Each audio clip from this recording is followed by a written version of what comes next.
What's up, you beautiful collectors and Transformer fans? Once again, it's the one and only Optibotimus coming at you with another video review.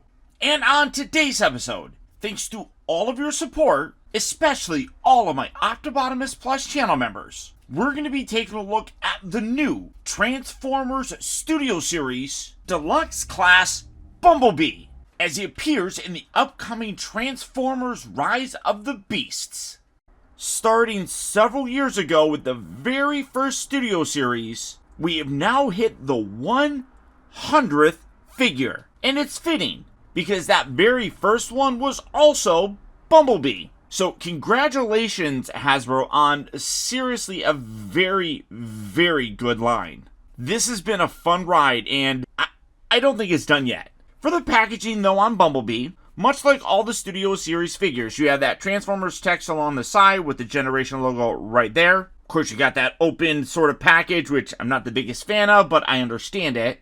And of course, you get absolutely gorgeous art right here in the front of him in his CGI form, which clearly shows him getting closer to that original 2007 Bumblebee look. At least in terms of that classic Camaro that he does sport here. As I mentioned, this is part of the Rise of the Beast, so you got that logo right up there. The side here has an up-close image of his cute little face. The other side here has a more pullback image of him where you can see more of his chest. And then when you come around to the back of the package, you can see that he transforms in 23 steps. You got images of him in his robot and his vehicle mode, which is, as you can see, officially licensed by GM. And as this is a base screen inspired figure, you do get that backdrop right there. And then again, coming in to take a look here, it says, Bumblebee blasts back hordes of Terracons in a heroic final stand. Ooh, interesting. But also that's, I want to say that's the first mention of the Terracons, which we know are the basic bad guys in this film. Are the Decepticons going to be in it? Is it just the Terracons? Who knows? We'll find out later this summer. But for the packaging on this guy, that's about it. So without further ado, let's get him out here and see how cool he actually is. And here we have the new Transformers Rise of the Beast Deluxe Class Bumblebee opened up out of his packaging and obviously in his vehicle mode. And starting off first, as always, he does come with a backdrop like a lot of these Studio Series figures do, but this one's kind of cool. It's like a volcano looking sort of thing. You can kind of see that going on down here. There's some tracks right here, so it's almost like he's driving up there or somebody's driving up there. They got some like molten rock right over here. That's really cool looking. Of course, you got the Transformers Rise of the Beast logo right down there. You have the Transformers Studio Series 100 logo. You got Transformers and the Autobot logo right, yeah. But nobody cares about that. We want to look at this guy. And it's funny because everybody talks about how the Transformers Bumblebee movie is like its own separate thing, yet they end the movie with him kind of looking like this, which leads into how he looked in the very first Michael Bay movie. And I know everybody's like, hey, Optibotimus, get off your soapbox about this being a prequel.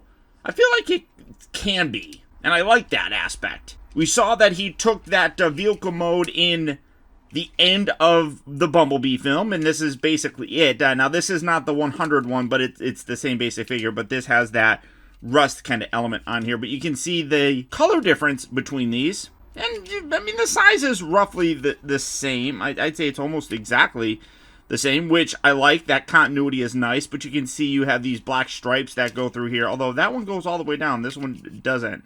But you can still see that the overall design of the vehicle is very much the same. The biggest difference is this really aggressive front grille. You have this kind of roll bar sort of thing up here with like these little headlights, and then the back section here, that's more bulked out as well. And then of course you got the back window that has this little protective screen over it. I really like the overall look at it, but you can see a progression. So it's like there's this, well, yeah, we'll go with this, we'll go with this, and then he changed to eventually look like that. So, I mean, Bumblebee, you have changed a lot over the years. And that's not even getting into, like, the other alt modes that he had, like the Jeep, the Cybertronian thing, the Volkswagen Beetle. He's kind of changed all over the place. But very fun looking. Very bright yellow, though. I do wish it was a little bit more orangish looking. This is definitely a very bright color for him. It's not bad or anything, but I think it would look a little bit better if it had a little bit kind of a darker element to it. But nice paint applications. If we come in to take a closer look, you can see like the front section here. You got some nice paint for the headlights right there. A lot of black going around, which again looks really aggressive. I love these tires and how they're accented with the little black sort of thing. That looks really cool. And you come around here to the back, you got some nice red paint for the taillights and such. The worst part about this is probably going to be these arms right here. It is kind of unfortunate they couldn't figure out a way to get those to kind of tab in there a little bit better, or hide up there a little bit better. I guess it's not terribly bad, but it could be a little bit better, I think. But the overall look on this guy is really solid. I dig it. I think that they did a great job in terms of making him look very kind of similar to what we're used to seeing. Now, accessory-wise, he comes with a couple accessories, which is nice. He does come with this arm cannon, which, interestingly enough, it's painted in a gray plastic, but molded, as you can see, in yellow, which, that's kind of cool. I mean, I kind of like it this way as opposed to going the other way, mostly just because that yellow would bleed through there. But I think that it looks pretty darn good, and I like that the yellow kind of matches with the rest of them, so it kind of blends in pretty decently. If you want to do some weapon storage on this, you got these, you can kind of see like these little gap sections right here. This literally just plugs in there. It's not very good. It literally just sits in there. There we go. So you can do that for weapon storage, although that looks dumb, to be totally honest. But I do like the weapon storage for his other weapon, which is underneath here, and that's this little blade weapon. Oh, there it goes. All right, here we go. But as you can see, it's molded in this yellow plastic that you can tab underneath there very nicely. There's these little bits right here. I don't really think you can tab it on there. I mean, no, there's nowhere other place that I can see that you can tab that on there. But you can use it in vehicle mode or robot mode, which is really cool. But now the interesting thing about this is, even though this is a different figure, they utilized a lot of the same engineering as a lot of the other Bumblebees. So if you transform those, you kind of know what's going on here. First, you're going to come around here to these doors. Well, let's get these arms pulled down and out of the way, and then these doors tab in along the side, just like that. One thing that I will say about this guy is that everything feels very sturdy, very tight, very secure. Everything is really very well done on him.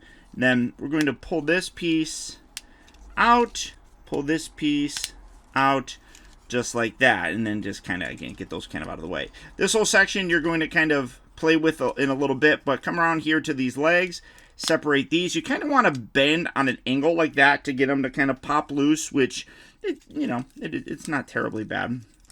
And then these side pieces are going to detach, and you pull the foot out here. Let's see, get that out of the way. Come on. There you go. Rotate that, bring that down and around. Again, you can pull this away, get that out of the way, then you can fold the foot down on this double joint, rotate that around. Now, you got a couple different options. Well, first of all, take this middle section right here, and you want to collapse this. I wish there was some way to kind of hide these tires, but it's not that bad. Collapse this all the way in. Get that all the way down. That'll collapse all the way in. There we go. Collapse that in, just like so. Now, the transformation kind of has you leaving them like this. I kind of like rotating these back up, so it kind of hides them a little bit better. I don't think the instructions are very clear on that, but it's not bad. And then come around here to the back section. You want to loosen this. And this gets in there really secure. Again, so it is tricky to kind of pull this out. Come on. There we go. Just pop that out, just like so. This whole section here is going to bend, much like all of them do. And then this is going to come up and in. So kind of just get that right there. This whole bit here is going to come down. That will tab down like that, revealing his head.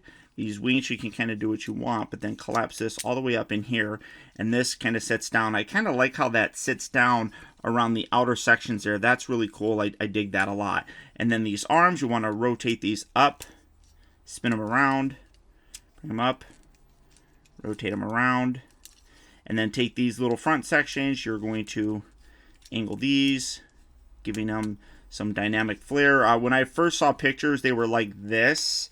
I'm like, oh, that looks ugly, but they do angle up, which is nice to see, giving that little dynamic sort of look for them. And when you're done, there you have a very cool looking Deluxe class Bumblebee in his robot mode.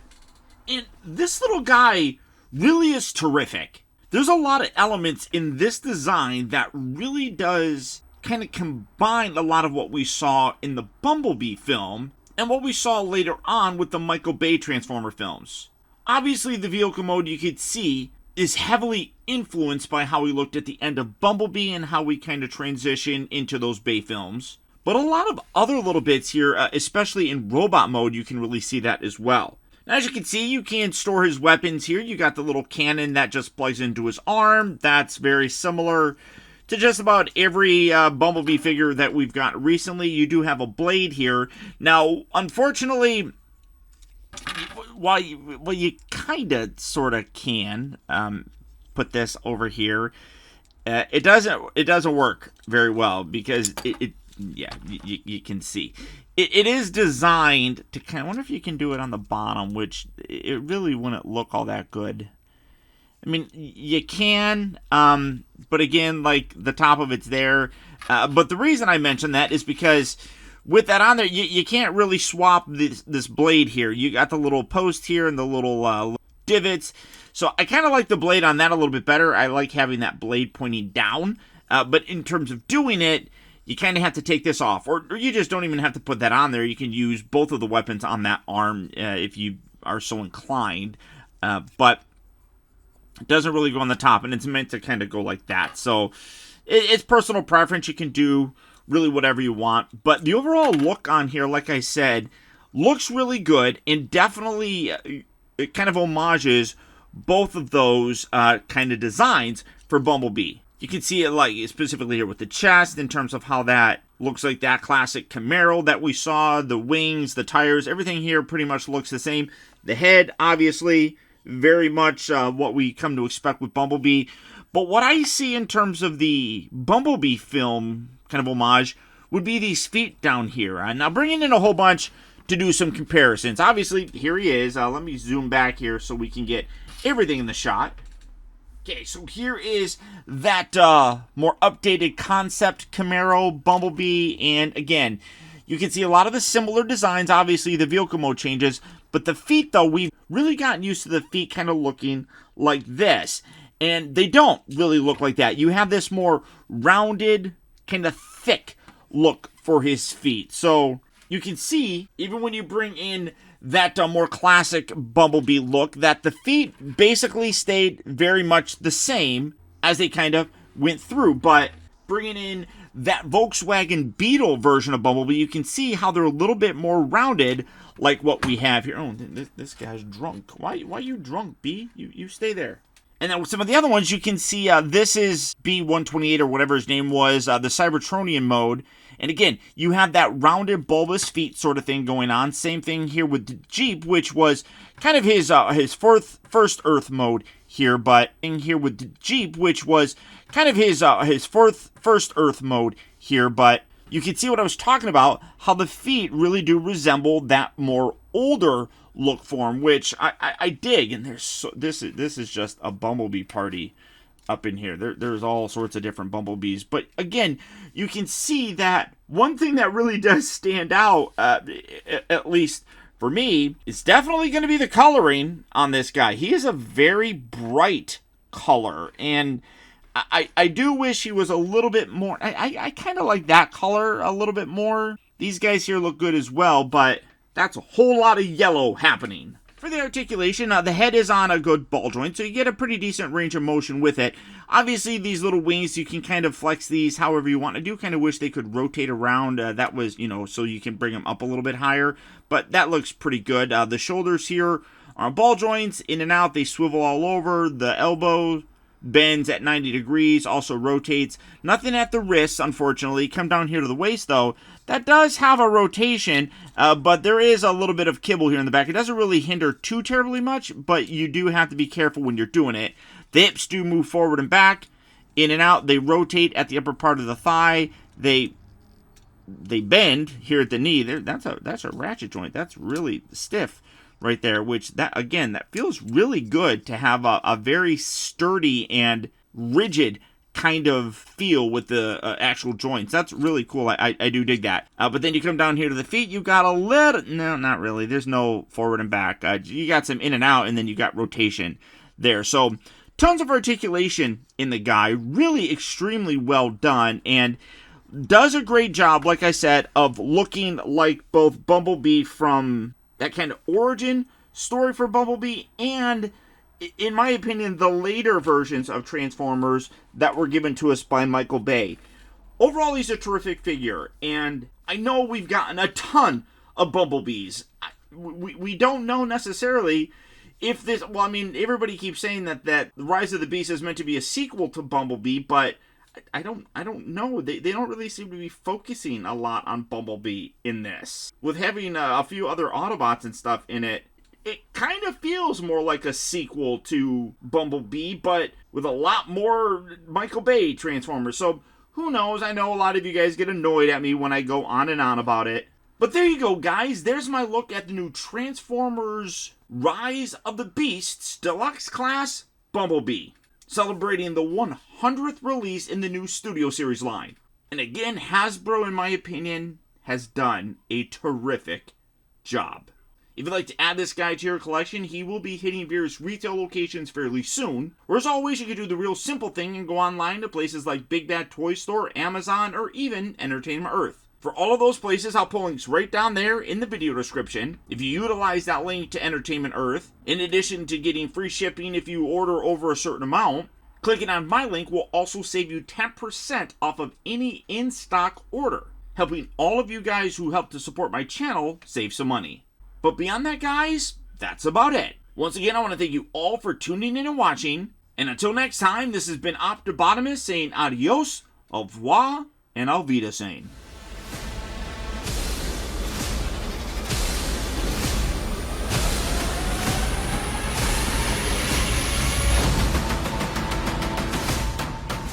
And if you don't know, now you know.